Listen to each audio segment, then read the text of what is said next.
Assalamualaikum warahmatullahi wabarakatuh. Shalom, Om Swastiastu, Namo Buddhaya, salam kebajikan, rahayu bagi kita semua. Sebelumnya yang terhormat Bapak Ari Firmanto, Eskom MM, sebagai dosen pengajar mata kuliah pengantar akuntansi. Di sini izinkan saya untuk mempresentasikan proyek pengantar akuntansi yang telah Bapak berikan berupa video yang bakal diupload di YouTube. Sini saya memiliki judul yang bernama Pemahaman Akuntansi dalam Usaha Dagang yang Sederhana.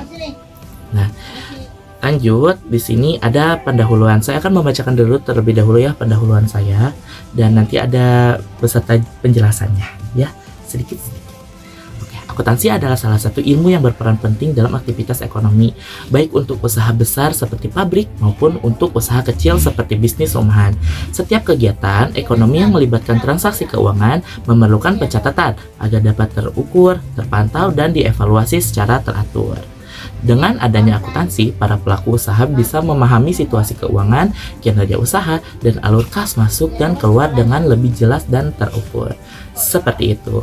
Dalam lingkungan usaha kecil seperti warung sembako, usaha-usaha rumahan, akuntansi seringkali dianggap kurang penting atau bahkan dianggap sulit dan hanya relevan bagi perusahaan besar. Nah, kenapa? Banyak pemilik usaha kecil yang masih menjalankan aktivitasnya berdasarkan ingatan atau pikiran tanpa adanya catatan keuangan yang memadai. Hal ini menyebabkan masalah bagi pemilik usaha dan mengetahui besar keuntungan yang didapat, mengontrol pengeluaran, dan membuat keputusan yang tepat untuk pengembangan bisnis. Keadaan ini memperlihatkan bahwa kurangnya pemahaman tentang akuntansi dapat mempengaruhi kelangsungan bisnis. Seperti itu. Dan namun prinsip dasar akuntansi sebetulnya dapat diterapkan dengan cara yang sederhana dan disesuaikan untuk kebutuhan usaha kecil. Akuntansi tidak hanya berfungsi untuk mencatat transaksi keuangan, tidak selalu keuangan, tetapi juga sebagai sumber informasi penting dalam perencanaan, pengawasan, dan pengambilan keputusan ekonomi. Jadi tidak hanya pencatatan saja, tetapi juga perencanaan, pengawasan, dan pengambilan keputusan ekonomi. Contoh, seperti kalau misalnya kita ada gambaran buat ke depan, kita mau mengeluarkan modal lagi. Nah, kita pikir-pikir lagi, keputusannya udah bulat apa enggak sesuai dengan pencatatannya sebelumnya.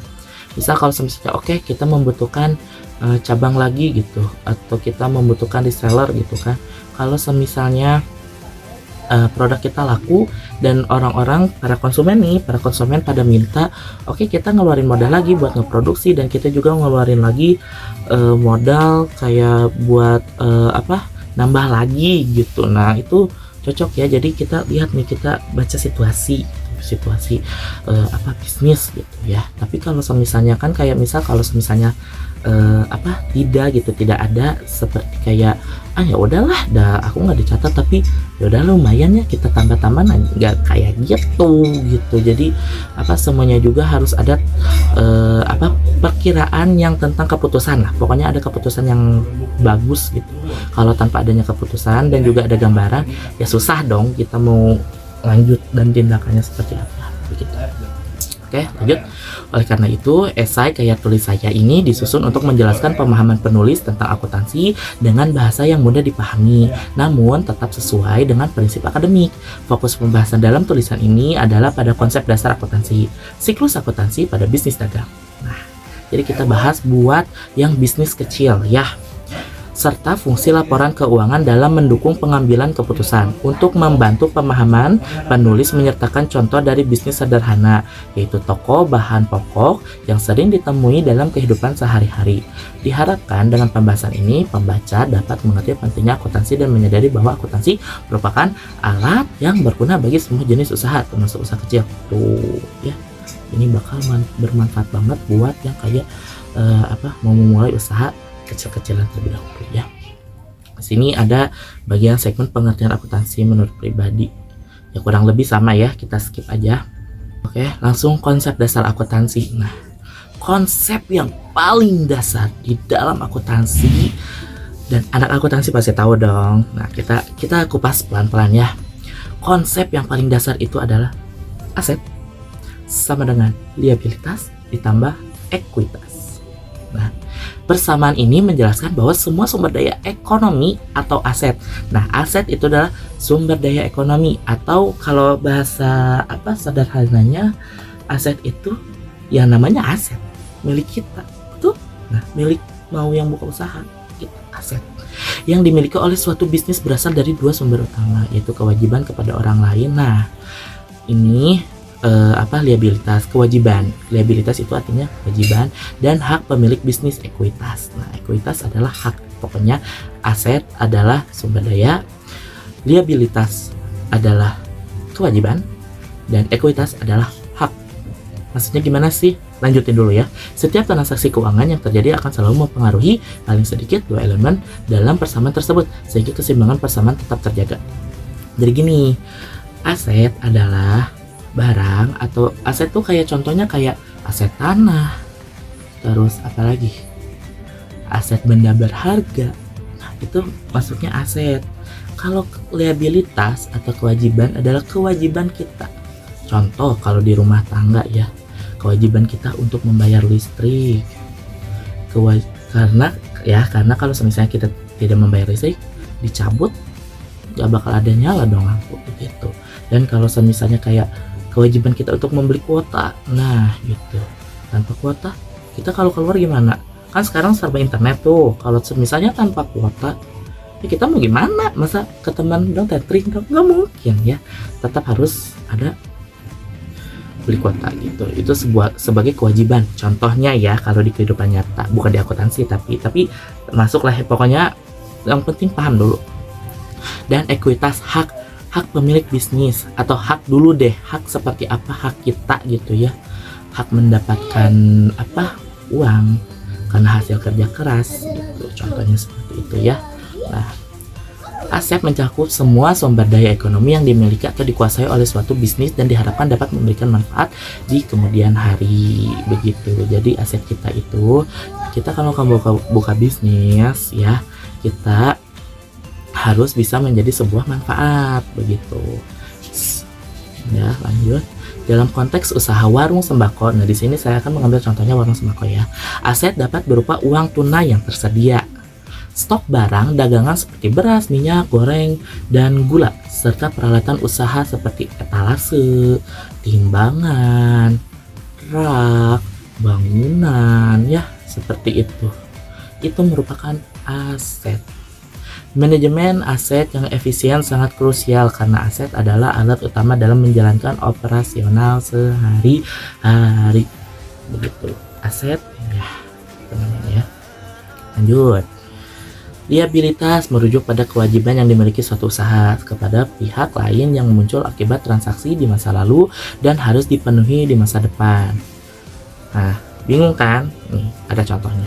Ketika kita mengetahui konsep dasar liabilitas, maka warung sembako dapat mengatur arus kas untuk membayar hutang di masa depan, seperti utang kepada pemasok barang, dagangan, atau pinjaman untuk usaha. Nah, pencatatan liabilitas yang akurat membantu pemilik usaha untuk mengetahui kewajiban yang harus dipenuhi, sehingga dapat mengatur arus kas dengan lebih baik dan menghindari masalah finansial. Contoh sederhananya gini, kita ngutang tapi kita harus bayar. Nah, itu kewajibannya ya. Nah, kita ngutang, kita janji ke orang, misal kita hutang, oke, saya bulan depan ya mau bayar. Nah, saya bulan depan bayar hutang tersebut. Nah, hal membayar itu adalah sebuah liabilitasnya. Nah, itu maksudnya ya. Ngertilah ya. Lanjut, ada ekuitas. Ekuitas adalah hak pemilik atas aset bisnis setelah dikurangi semua liabilitas. Ekuitas mencerminkan jumlah modal yang diinvestasikan oleh pemilik serta akumulasi laba yang diperoleh dari operasi bisnis. Contohnya ya, ekuitas hak. Hak itu seperti kayak misal contohnya kalau buat usaha dagang ya, menurut pemahaman saya pribadi, mohon maaf kalau bila salah gitu. Kayak misal kita membuat roti. Nah, roti satuannya itu adalah 2.500. Nah, kita jual ya, kita investasikan ya, investasi seperti jual beli ya, itu ya pokoknya. Kita investasikan, dijual kepada konsumen. Nah, dijualnya 2.500, ya enggak, tentunya kita harus dilebihkan. Masa dong kita modal 2.500, kita jual lagi 2.500, kita dapat apa? Dapat capeknya ya.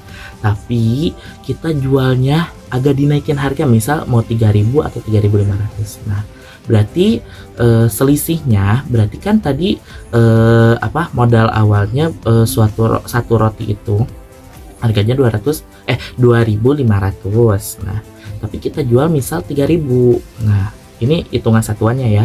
Nah, berarti 3.000 dikurangi 2.500. Hasilnya berapa? Ya, 500 perak atau 500 rupiah ya.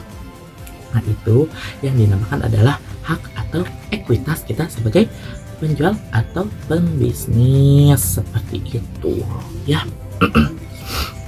Lanjut, konsep kesatuan usaha atau business entity concept ya. Selain dasar akuntansi yang umum, ada juga konsep penting yang dikenal sebagai konsep kesatuan usaha. Nah, penting tuh katanya. Konsep ini menyatakan bahwa sebuah bisnis dianggap sebagai entitas ekonomi yang terpisah dari orang yang memiliki. Dengan kata lain, ya ada kata lainnya nih, semua transaksi keuangan yang dilakukan oleh bisnis harus dicatat terpisah dari keuangan pribadi pemilik. Ngerti gak maksudnya? Kayak gini ya, kalau misalnya kalian belum ngerti.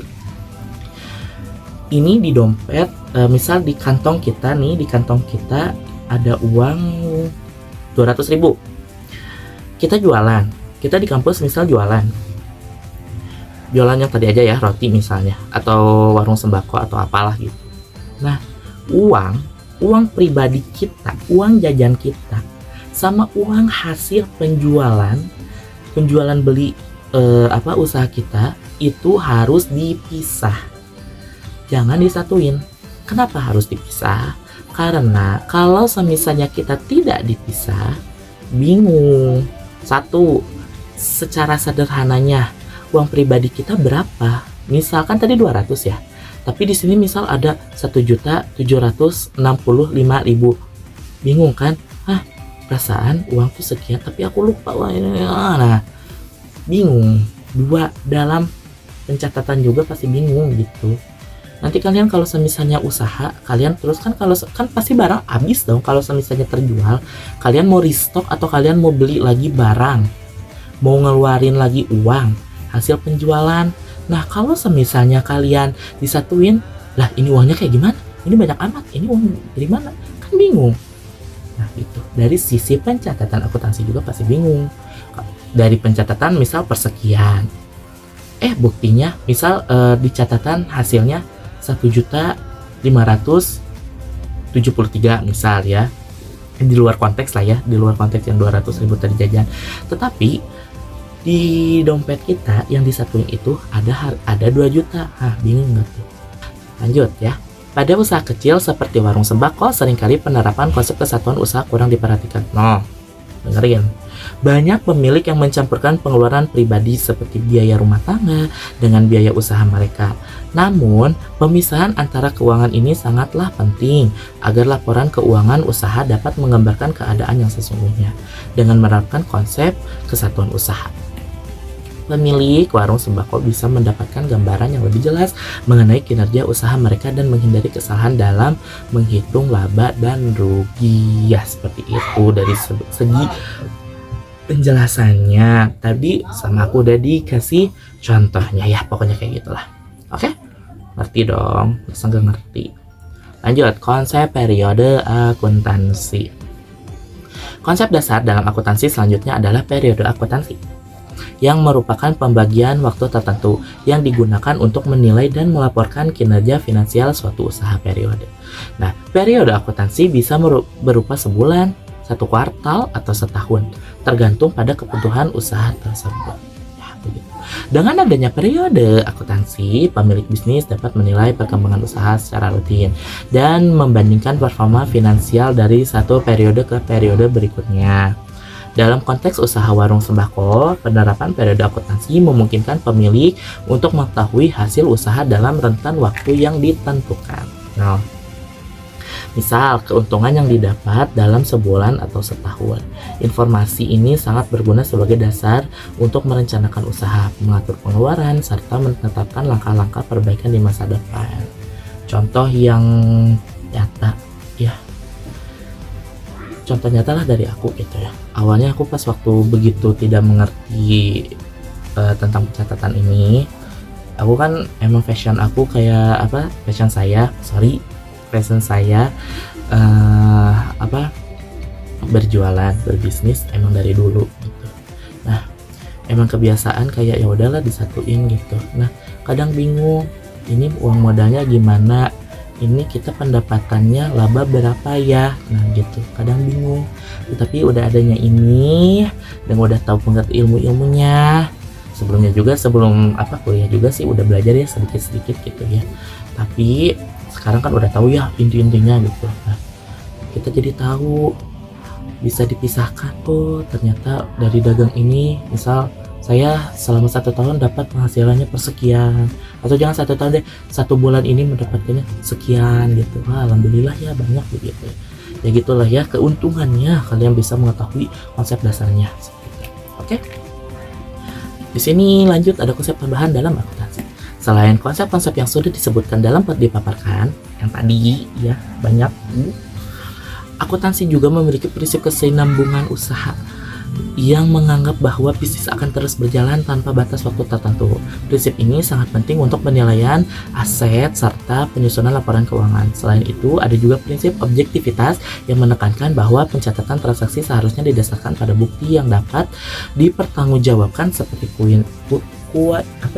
kwitansi, struk atau setruk ya, faktur atau nota. Struk lah kalau kita biasanya ketahui ya, struk itu. Kalau kita belanja di minimarket suka ada cekit. Nah, itu keluar tuh. Ini catatan pembelanjaannya. Nah, itu namanya kwitansi atau nota, atau yang kita ketahui adalah struk. Bukan struk sakit ya, struk gitu. Dengan memahami dan menerapkan prinsip-prinsip dasar akuntansi secara konsisten, pemilik bisnis termasuk usaha kecil seperti warung sembako bisa membuat laporan keuangan yang lebih tepat dan berguna. Misal ada yang nanya nih, Gipa, gimana kalau misalnya tidak ada struk di warung? Nah, kan kita warung, misal kita kayak warung di perumahan gitu ya, atau di rumah-rumah atau di pinggir jalan, kadang beli ini ya berapa harganya? 25.000 misal kita beli beras sama beli minyak gitu, yang eceran kecil 25.000. Oh iya ini oke. Tapi tidak ada struk. Nah, kalau itu kayak gimana Pak? Nah, jadi bukan konsumennya ya, konsumennya ya udah sih, sebenarnya konsumen tidak ini tahu ya. Maksudnya di struk itu pokoknya adalah catatan yang paling penting buat si pelaku bisnis. Jadi kita ada pandangan nih, udah ada catatan, oke, berarti ada yang beli nih persekian ya, labanya berapa gitu ya. Oke, kita buat penentuan kedepannya kayak gimana nih keuangannya gitu. Nah, jadi kita udah tahu, oh barang ini terjual juga ya gitu. Jadi begitu pengecekan barang, kok kenapa ini, jadi nggak ada kata istilah, kok kenapa ini barang habis, beli dari mana gitu. Nah, nggak ada gitu ya. Intinya mah kayak gitu pokoknya ya. Oke.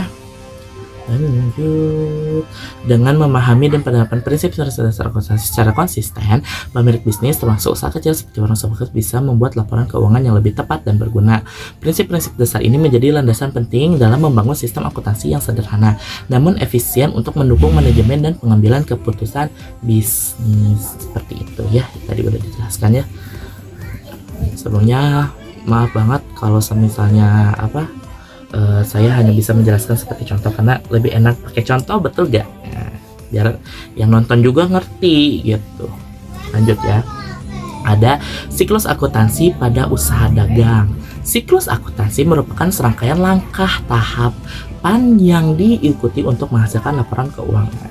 Pada usaha dagang seperti warung sembako, siklus akuntansi terdiri dari beberapa langkah. Nih, di sini aku ada beberapa langkahnya, itu ada berapa ya? Ada 7 nih. 1. Adanya identifikasi transaksi. Bisnis mengidentifikasi setiap transaksi finansial yang terjadi seperti pembelian barang dagang, penjualan barang, dan pembayaran biaya operasional. Yang tadi itu loh, yang udah dikasih tahu gitu adanya struk. Nah, itu masuknya ke identifikasi transaksi. Harus diidentifikasi. Lanjut, pencatatan dalam jurnal. Transaksi yang telah dikenali atau diidentifikasi dicatat dalam jurnal umum sesuai dengan tanggal terjadi transaksi ya gitu. Jadi ada tanggalnya dan waktunya. Lanjut, ada posting ke buku besar. Nah, kenapa informasi dari jurnal dipindahkan ke buku besar untuk melaporkan transaksi berdasarkan akun yang relevan?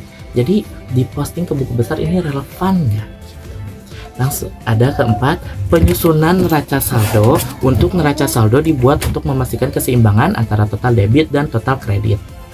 Jadi penyusunan neraca itu, jadi kita tahu nih, oh dari total dari debitnya persekian, dari kreditnya persekian, balance gak nih gitu. Lanjut, ada penyesuaian. Penyesuaian dilakukan untuk mencatat transaksi yang belum dicatat, seperti persediaan akhir barang dagangan. Nah, jadi walaupun kita udah catat, tapi kita harus memastikan kembali ya, disesuaikan kembali, diusun kembali. Nggak disusun dari awal juga, maksudnya kita dipastikan gitu, dipastikan udah sesuai apa belum, bukti nyata di catatan apa dengan bukti nyata secara realnya gitu.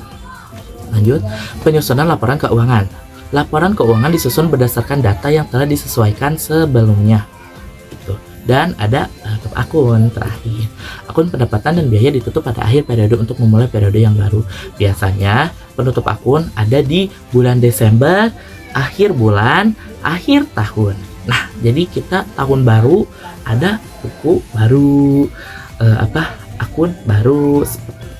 Lanjut. Di sini ada contoh, nanti contoh ada di terakhir aja ya, kita skip. Sekarang kita lanjut ke laporan laba rugi.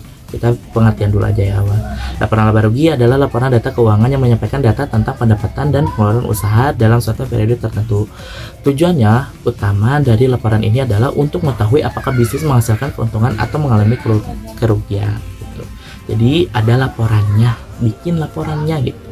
Begitu. Laporan laba rugi sangat penting karena diberikan gambaran mengenai kinerja usaha. Melalui laporan ini, pemilik warung bisa mengevaluasi apakah strategi penjualan yang diterapkan sudah berjalan efektif atau memerlukan perbaikan. Jadi benar-benar apakah ada perbaikan, apa tidak gitu. Lanjut ya. Ada di sini tentang neraca. Nah, neraca merupakan laporan keuangan yang menggambarkan keadaan keuangan sebuah bisnis pada waktu tertentu. Neraca terdiri dari aset, kewajiban, dan ekuitas. Balik lagi ke konsep dasar akuntansi.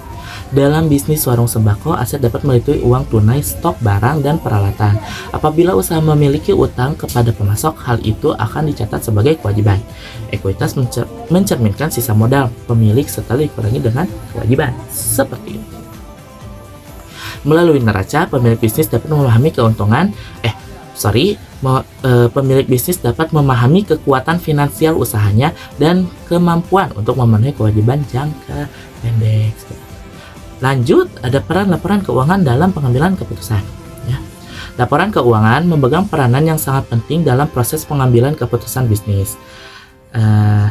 Data yang terkandung dalam laporan keuangan membantu pemilik bisnis menentukan langkah yang tepat untuk memajukan usaha.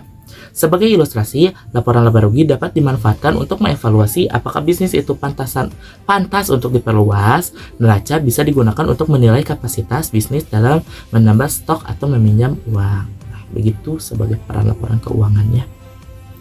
Tanpa adanya laporan keuangan nih, keputusan bisnis cenderung bersifat pribadi dan berisiko menyebabkan kerugian. Tuh, kan udah dibilang dari awal. Maka dari itu, laporan keuangan berfungsi sebagai alat yang objektif dan dapat dipercaya. Seperti itu. Lanjut. Ada pendapat menurut saya ya mengenai signifikan pencatatan keuangan. Menurut saya di sini yang saya catat adalah pencatatan keuangan sangat vital bagi semua tipe bisnis. Semua, mau bisnis kecil, bisnis besar, bisnis rental, bisnis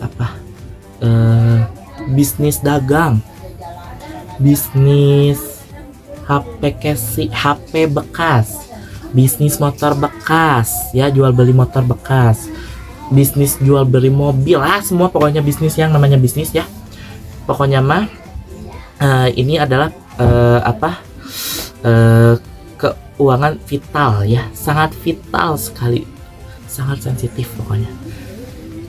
Termasuk seperti toko sembako yang tadi ya, karena saya ngambil contohnya toko sembako. Pencatatan keuangan memungkinkan pemilik usaha untuk mengetahui secara jelas situasi keuangan bisnis mereka. Lanjut, dengan adanya pencatatan yang rapi, pemilik usaha dapat mengawasi aliran kas, mencegah pemborosan, serta merencanakan pengembangan usaha di waktu yang akan datang. Selain itu, pencatatan keuangan juga memperkuat disiplin dan tanggung jawab dalam mengelola bisnis. Jadi tidak ada semena-mena ya. Misal kayak ya udah kita mau beli lagi nih aset baru nih. Kayak misal kalau di warung gitu ya. Roti ini rotinya lumayan enak nih menurut pendapat si bisnis yang usaha warung gitu ya. Enak nih rotinya nih. Ya udahlah gue beli lagi gitu ya. Ya udah aku beli lagi, misalnya lebih banyak deh stoknya, ini enak kayaknya pasti bakal laku. Tapi bukti gak? Ada buktinya nggak? Begitu ya. Jadi tidak menurut pribadi ya, kita harus terpatok kepada pencatatan dan juga perilaku konsumen tentunya ya. Oke, di sini ada contoh kasus. Ini ilustrasi ya. Saya ngambilnya nama warungnya Warung Abah ya. Nah, di sini juga ada pengaplikasiannya. Ada jurnal umum Warung Abah ya. Tuh di sini ada kas modal, ada persediaan barang dagang dan yang lain-lainnya ya. Dan juga di sini ada contoh jawabannya juga yang bagian neraca gitu ya. Disimak ya. Semoga paham. Nah, akhirnya ada kesimpulan. Kesimpulan yang didapat adalah akuntansi yakni alat yang sangat diperlukan dalam aktivitas bisnis yang berfungsi untuk mencatat serta menyajikan informasi keuangan.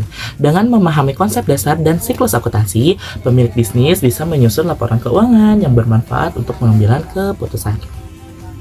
Melihat contoh usaha warung sembako, bisa disimpulkan bahwa akuntansi dapat diterapkan secara mudah dan praktis. Laporan laba rugi dan neraca memberikan pandangan yang jelas tentang kinerja serta kondisi keuangan usaha.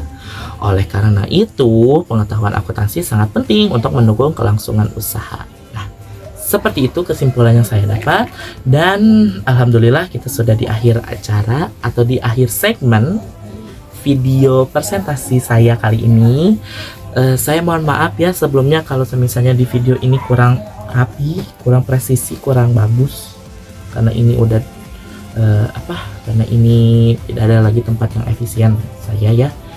Oke, tidak apa-apa, mohon maaf sekali, dan juga mohon maaf sekali untuk pemaparannya. Bila mungkin kalau misalnya ada yang kurang, mohon maaf, dan juga ada kesalahan-kesalahan tolong dikoreksi. Nanti diskusi bareng-bareng lagi. Buat penonton boleh komen-komen aja ya. Nah, dan juga terima kasih pada Bapak Arif yang sudah mengizinkan saya dan menugaskan saya untuk menjelaskan kembali ilmu-ilmu yang telah saya serap dari Bapak tentang pemahaman akuntansi, pengantar akuntansi begitu Bapak. Dan terima kasih buat penonton, pemirsa yang ada di rumah, penonton semua tentang yang ingin tahu tentang akuntansi ya. We love you so much. Intinya mohon maaf bila saya ada kesalahan dan pelafalan kata yang mungkin kurang mengenakan, mungkin secara mungkin di sini agak formal tapi nggak formal begitu ya, mohon maaf sekali. Dan juga akhir kata saya pamit undur diri. Terima kasih. Wassalamualaikum warahmatullahi wabarakatuh. Shalom, Om Swastiastu, Namo Buddhaya, Salam Kebajikan, Rahayu bagi kita semua. Dadah.